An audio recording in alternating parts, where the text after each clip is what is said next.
ดึกๆเดินๆอยากกินน้ำเย็นบ้านเฮาสะดวกสบาย อยากกินน้ำก็สั่งตอนกลางคืนก็ได้นี่ไปนี่ทุกคนออกจากเฮือนเฮามาฮอด4แยกเลี้ยวขวาไปทางออก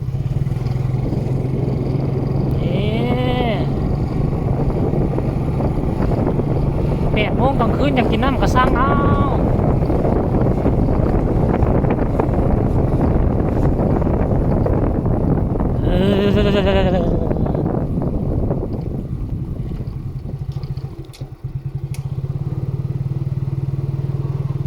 ลืมบอกว่าจะใส่น้ำก้อนลายมันเย็นทุกคนบ้าน50ก็บ้าน30เอาจิเฮ็ดบอกว่าอันเดียวจะเอาอย่าง2 อัน 3 อันเอาว่าไม่เฒ่าบ่นะ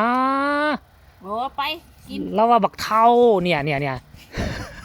โอ้ หัวก็อยากเอาเมียก็อยากให้ไม่เฒ่ากินน้ำเฒ่าเพิ่นนอนตัว โอ้ยแล้วรับแล้วแหละบ่รับดอกเราฟังอันนั้นเคขอบใจ เป็นหยัง แม่ทุกคน ดึกๆดื่นๆก็สร้างได้บ่นี่อ้าวคลิปก็สิถ่ายบ่มีมือจับแล้วบ่นี่ทุกคนเอ้ย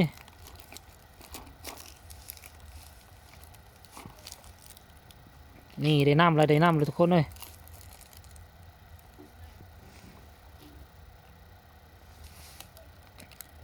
ได้น้ำกินแล้วนี่เห็นบ่โอ้ได้เฮ็ดจังได๋สิไปฮอดเฮือนเนี่ยไปบ่เนี่ยเฮ้อ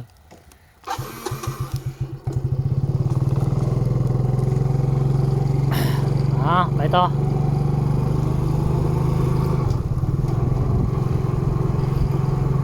จังมาสะดวกสบาย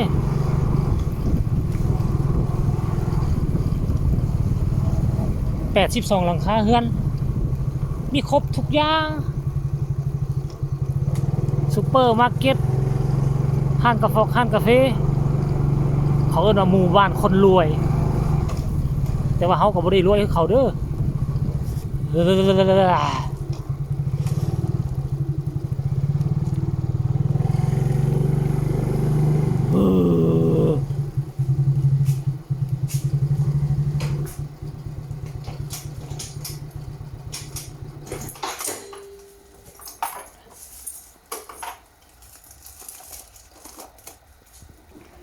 2 อันเฮ้ยมาจังได๋เอ้าแนวเจ้าว่าแม่เฒ่าเด้ฮักว่าเฮาบ่ได้เว้าก็มีแต่เจ้าแหละ บักเฒ่าเจ้าว่าน่ะเราก็เลยว่าแม่เฒ่าเบิ่งทุกคน บ่แม่นเราไปซื้อน้ำก้อนมา ยังว่าแล้วน้ำก้อนคือบ่บดใส่แนวนี้เลยซั่นบ่ เอาอันนี้บ่คันเฮ็ดแท้กับน้ำก้อนน้อยน้ำก้อนน้อยอันนี้มันน้ำก้อนใหญ่ อันนี้มันเฮ็ดจำเป็นเนาะ เฮ็ดสุกเสริญเนาะ โอ้ยทุกคนเอ้ย เฮ็ดสุกเสริญ แล้วกันสร้างน้ำมันน้ำหยังน้ำหยัง เผือกแซ่บ น้ำเผือกน้ำปั่นมากินตอนกลางคืนโอ้ย เผือก เอาไว้ซ้ำนี่แหละดังไฟฟิงแน่อยู่เฮือนนี่พอไหมในคลิปหน้าก็แล้วกัน